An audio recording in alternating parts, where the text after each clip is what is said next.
प्रिय बच्चों, online class में आप सभी का हार्दिक स्वागत है। आज हम क्लास 12 का चैप्टर नंबर 2 पार्ट 1 के बारे में अध्ययन करेंगे। राजा, किसान और नगर, आरंभिक राज्य और अर्थव्यवस्थाएं। सबसे पहले जानेंगे पाठ की रूपरेखा। इस चैप्टर के अंतर्गत हम बच्चों क्या क्या पढ़ेंगे?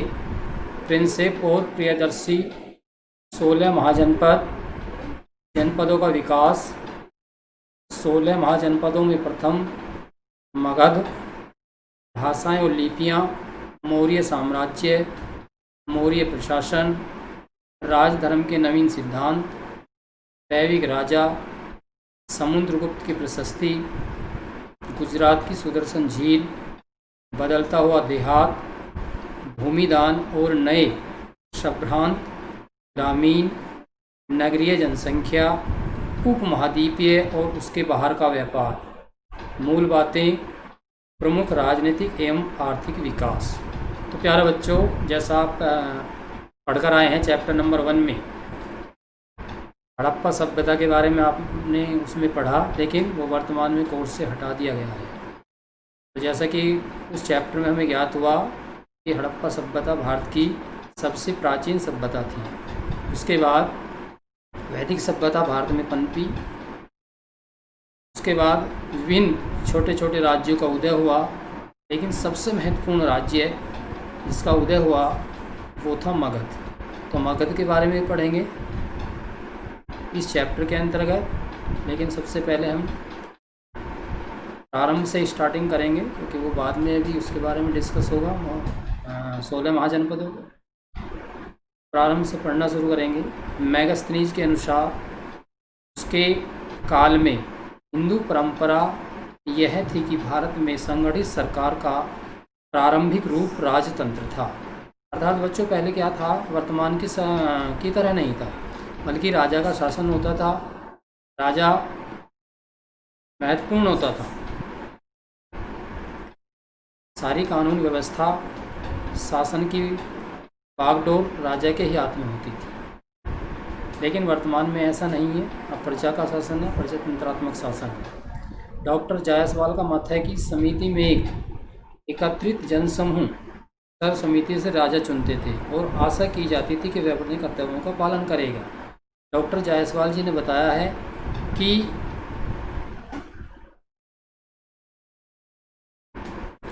एक जनसमूह समिति होती थी जो सर्वसम्मति से राजा का चुनाव करती थी, और उससे यह भी आशा की जाती थी बच्चों कि जो राजा है अपने कर्तव्यों का ठीक प्रकार से पालन करेगा, अर्थात जनता के हित में भलाई करेगा। यह उसका प्रमुख दायित्व होता था कि वह अपनी प्रजा के हित के बारे में सोचे।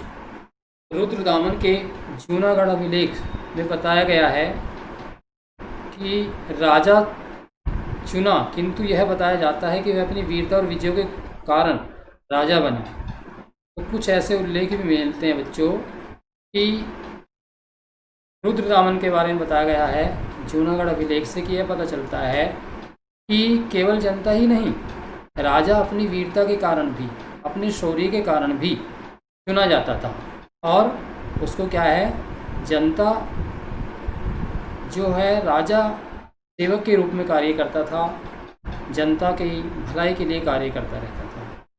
इसलिए उसे वेतन के रूप में, जो उसका वेतन था बच्चों, लगभग जो उपज होती थी, जो पैदावार होती थी, उस उपज का लगभग 16% वेतन राजा को दिया जाता था। जिस प्रकार सिपाही वेतन लेकर अपने कार्य करते थे, ठीक उसी प्रकार राजा से भी आशा की जाती थी कि वह वेतन लेकर जनता के सेवक के रूप में कार्य करेगा। अर्थात प्रत्येक व्यक्ति यही आशा करता था कि राजा जो है हमेशा प्रजा की भलाई के लिए कार्य करेगा। अधिकतर लोग ग्रामों में बसते थे और उनका व्यवसाय कृषि था।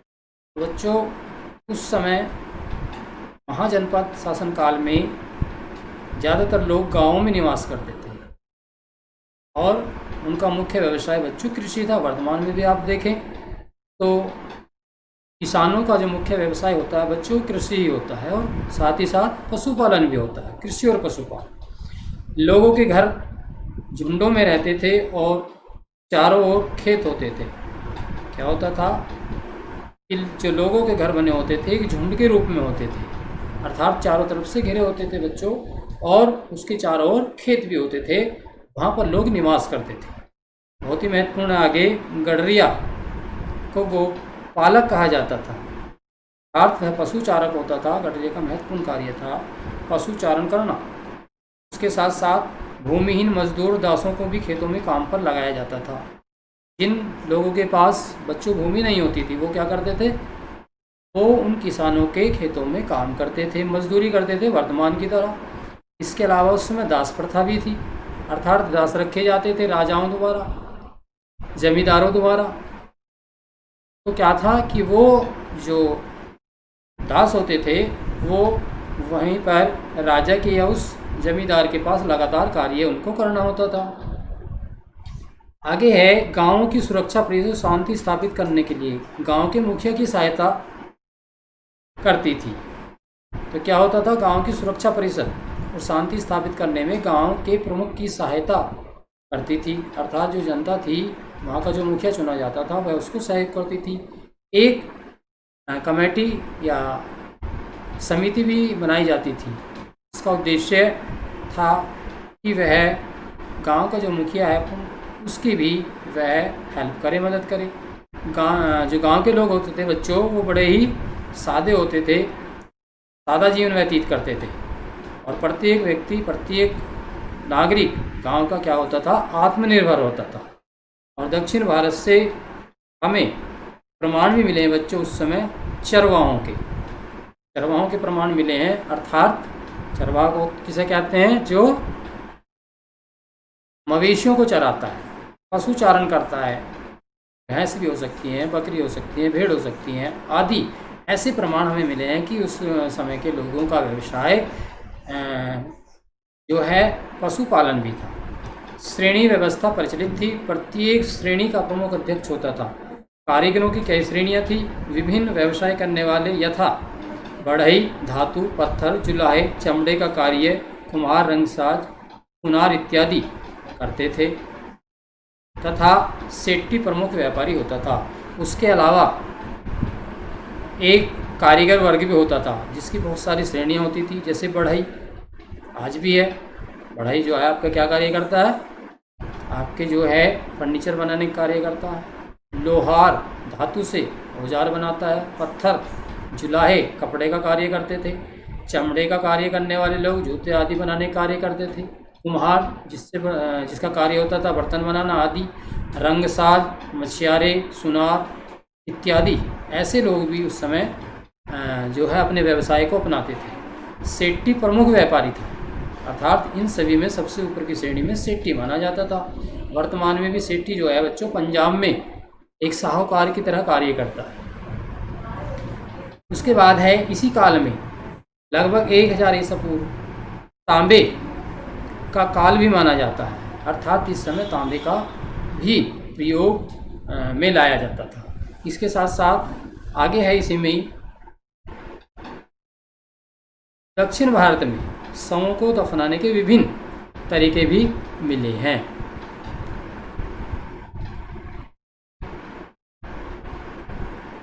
आगे बढ़ते हैं बच्चों। प्रिंसेप और प्रियदर्शी। 1837 में जेम्स प्रिंसेप ने अशोक को उसके उपनाम प्रियदर्शी से पहचाना।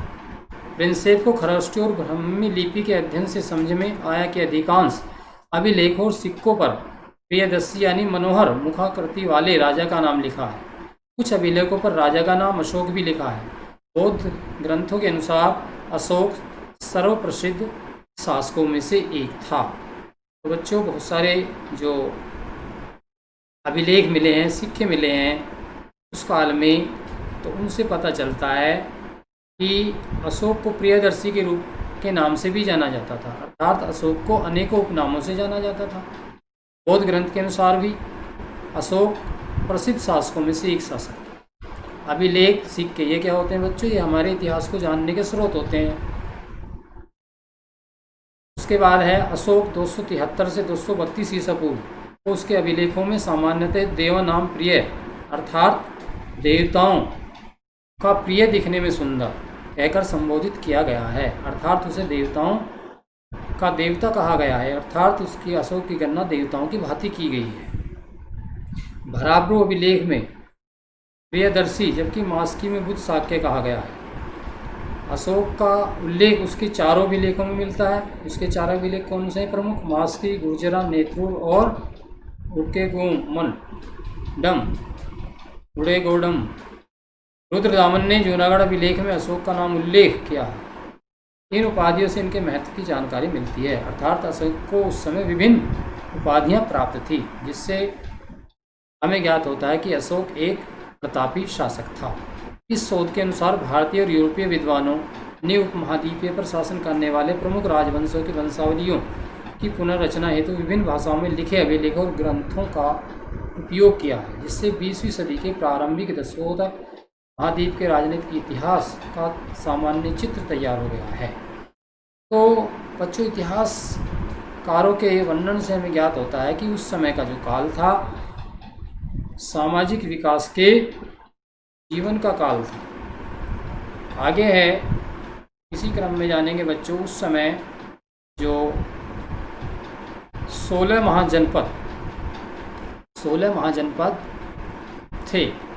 जैसे वर्तमान में हम जानते हैं कि भारत विभिन्न राज्यों में बटा है, ऐसे ही उस समय भी भारत विभिन्न राज्यों में बटा था। प्रारंभिक राज्य, सबसे पहले जानेंगे जनपद क्या है। जनपद एक ऐसा भूखंड है जिसमें लोग निवास करते हैं। इस शब्द का प्रयोग प्राकृत एवं संस्कृत दोनों में मिलता है। जनपद अर्थात ऐसा क्षेत्र जहाँ पर कुछ लोग निवास करते हैं, वह जनपद कहलाता है। अब है प्रारंभिक राज्य, उसमें है 16 महाजनपद। 6वीं शताब्दी ईसा पूर्व में की बात है तो भारत 16 महाजनपदों में बच्चों बांटा गया था।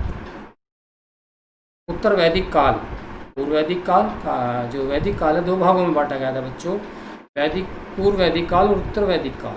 तो उत्तर वैदिक काल आते आते बौद्ध धर्म और जैन धर्म के अनुसार ऐसा माना जाता है कि वह 16 महाजनपदों में बट गया था, विभाजित था, जिसमें से प्रमुख हैं उन्हें हम जानेंगे।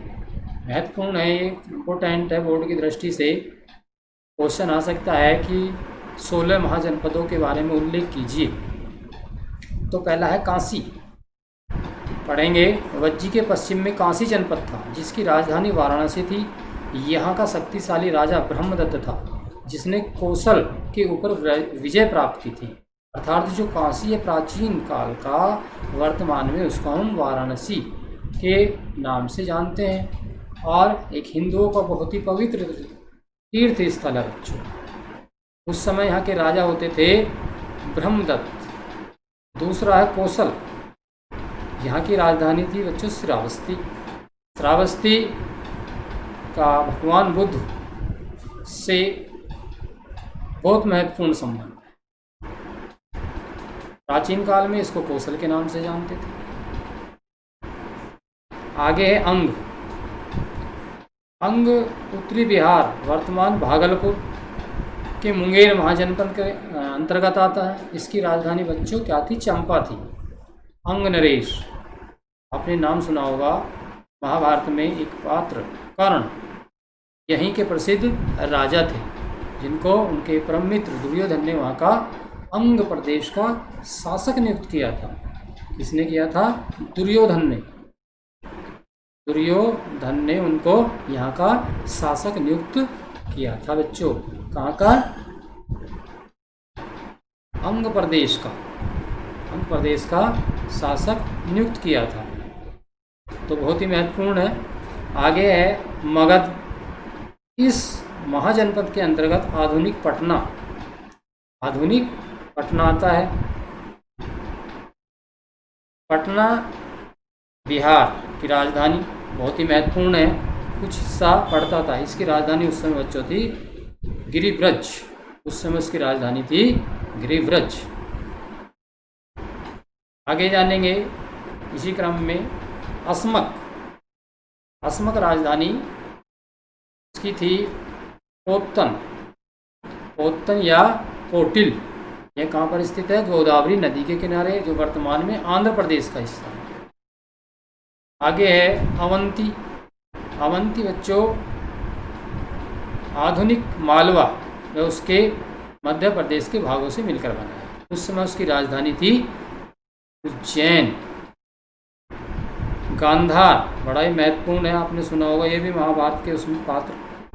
तक्षशिला उसकी राजधानी थी। गांधार नरेश शकुनी, आपने उसका नाम सुना होगा, जो वर्तमान में अफगानिस्तान का हिस्सा है। उस समय तक्षशिला उसकी राजधानी थी। आगे है काम्बोज।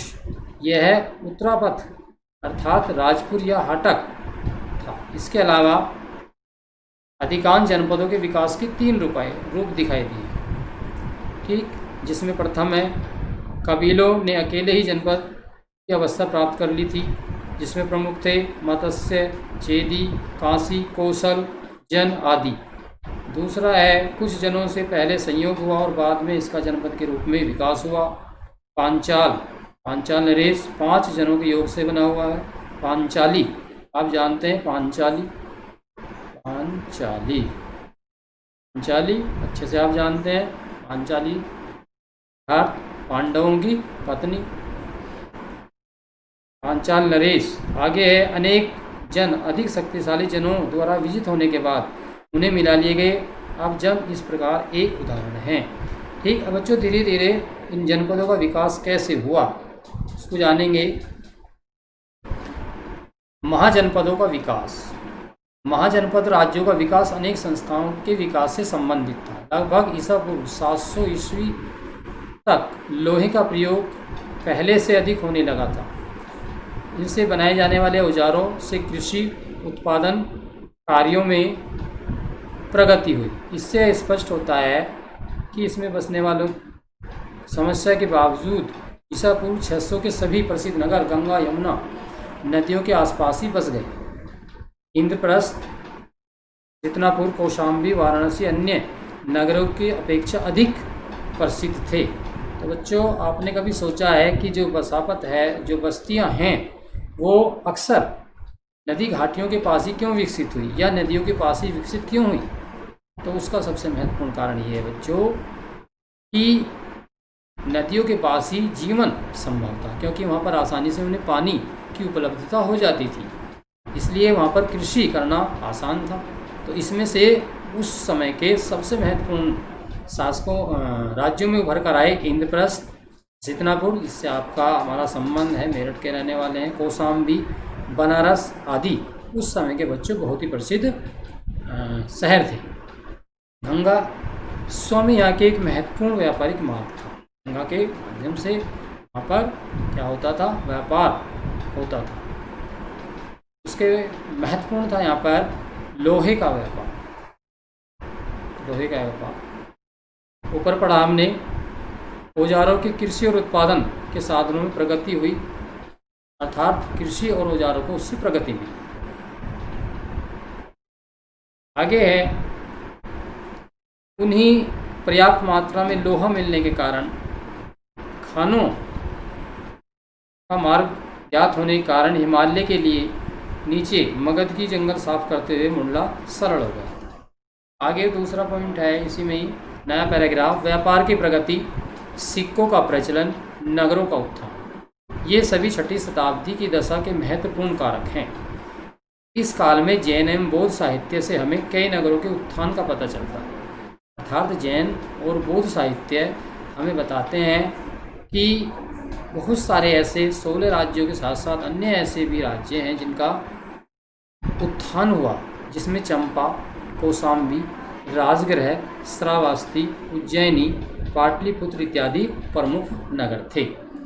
इसके अलावा व्यापारिक मार्गों पर जो स्थित नगर थे उनमें से प्रमुख थे काम्बोज, कौशाम्बी, कौशल और वाराणसी। ये क्या थे बच्चों? ये व्यापार की दृष्टि से बहुत महत्वपूर्ण थे, अर्थात इन शहरों से व्यापार अधिक मात्रा में होता था। अनेक स्थानों पर बच्चों क्या मिला है? घोड़ों के का भी वर्णन मिला है, अर्थात उससे मालूम होता है कि उस काल में घोड़े भी व्यापार में अपना सहयोग करते थे, अर्थात घोड़ों को बेचा जाता था और उनसे कार्य लिया जाता था। इसके अलावा जो घोड़े हैं जो सेना में भी कार्य करते थे। ईसा पूर्व 600 ईस्वी के अतिरिक्त धन प्राप्त करने के अनेक साधन थे। तो बच्चों उस काल में धन आय के कौन कौन से साधन थे, कहाँ से उन्हें प्राप्त होता था? तो बौद्ध साहित्य में स्पष्ट बताया गया है कि उद्योग धंधों के माध्यम से उन्हें आय प्राप्त होती थी। कुम्हार, रथकार, सुनार, धातुकार, बढ़ई, रंगसाज, हाथी दांत आदि काम करने वाले और रेशम का काम करने वाले प्राय विभिन्न श्रेणियों में संगठित थे। अर्थात बहुत सारे लोग विभिन्न वर्गों में बटे हुए थे और भिन्न भिन्न कार्य करते थे, जिससे राज्य को आय प्राप्त होती थी। प्रत्येक श्रेणी का एक मुखिया भी होता था बच्चों। अर्थात प्रत्येक वर्ग, चाहे वे कुम्हार है, रथकार है, सुनार है, धातुकार है, उन सभी का एक मुखिया होता था, जिसको क्या कहा जाता था? ज्येष्ठा कहा जाता था। तो ये क्या होता था? यह इनका सरदार होता था, मुखिया होता था। इसके अलावा सेट्टी, ऊपर भी नाम आया है, यह भी कभी कभी महाजन के रूप में कार्य करता था। महाजन कौन होता है बच्चों? जो आपको पैसा कर्ज पर देता है और एक निश्चित समय पे वह पैसा आपको वापस उस व्यक्ति को लौटाना होता है। ठीक, तो क्या है? महाजन का कार्य भी करता था। कौन? सेट्टी महाजन का कार्य करता था। श्रेष्ठी या सेट्टी एक ही बात है। सभी राजा श्रेष्ठियों को आदर व सम्मान देते थे। इस प्रकार नगरों में कारीगर व श्रेष्ठी दो वर्ग अधिक महत्वपूर्ण थे। अर्थात उस काल में बच्चों दो वर्ग महत्वपूर्ण थे, एक कारीगर और दूसरा सेट्ठी। इनके पास अधिक पैसा होता था। आगे गांव की स्थिति कैसी थी? वो शहरों से जुड़ा हुआ है। गांव में गृहपतियों का वही स्थान होता था। जैसे गांव में वर्तमान में कौन होता है? जो प्रधान होता है। उस समय कौन होता था? गृहपति गांव का मुखिया होता था। जो श्रेष्ठियों का नगरों में गांव की उर्वरक भूमि का बड़ा भाग गृहपति के पास होता था। अर्थात जो आय प्राप्त होती थी भूमि से, उसका बहुत बड़ा भाग उस मुखिया के पास अर्थात गृहपति के पास होता था। बहुत साहित्यों में ऐसे कई गृहपतियों का वर्णन है जिनके पास कृषि एवं भूमि के माध्यम से बहुत सारा धन संग्रहित हुआ था। अर्थात कृषि से लगान प्राप्त करके, टैक्स प्राप्त करके और भूमि की उपजों से वह संग्रह करता था, पैसा इकट्ठा करता था। गृहपति क्या कार्य करता था? वह सेना को वेतन देता था।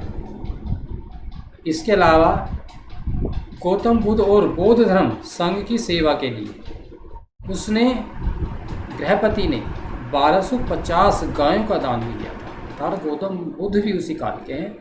उसने गौतम बुद्ध को की सेवा के लिए 1250 गायों का भेंट किया था। इस प्रकार समाज के कुछ वर्ग ऐसे बने जिनके हाथ में धन का अधिक भाग था। ईसा पूर्व शताब्दी तक मुद्रण प्रणाली का भी उदय हो चुका था। अर्थात सिक्के का चलन भी हो चुका था। उन लोगों ने उसको जो है बनाना भी सीख लिया था। अनेक ऐसे उदाहरण मिले हैं जिसमें चांदी के आत्म मुद्रा मिली है। हाथ होता है बच्चों, आत्म मुद्रा किसको कहते हैं? जो ठप्पा लगाकर बनाई जाती है, उसको प्रिंट किया जाता था, उसको बोलते थे आत्म सिक्का। मुद्रा के आगमन से निश्चय ही व्यापार में सहयोग मिला। तो इससे यह प्रतीत होता है बच्चों, ऐसी जानकारी हमें उससे मिलती है कि उस काल में व्यापार के माध्यम से, कृषि के माध्यम से शासनकाल उस समय का धन धान्य से परिपूर्ण था। बच्चों आज का चैप्टर जो यहीं पर ये पार्ट 1 यानी कि जिसको हम कहते हैं पार्ट 1 पूर्ण हो चुका है। उसके बाद नेक्स्ट पीरियड में हम आपसे पुनः मिलेंगे। धन्यवाद।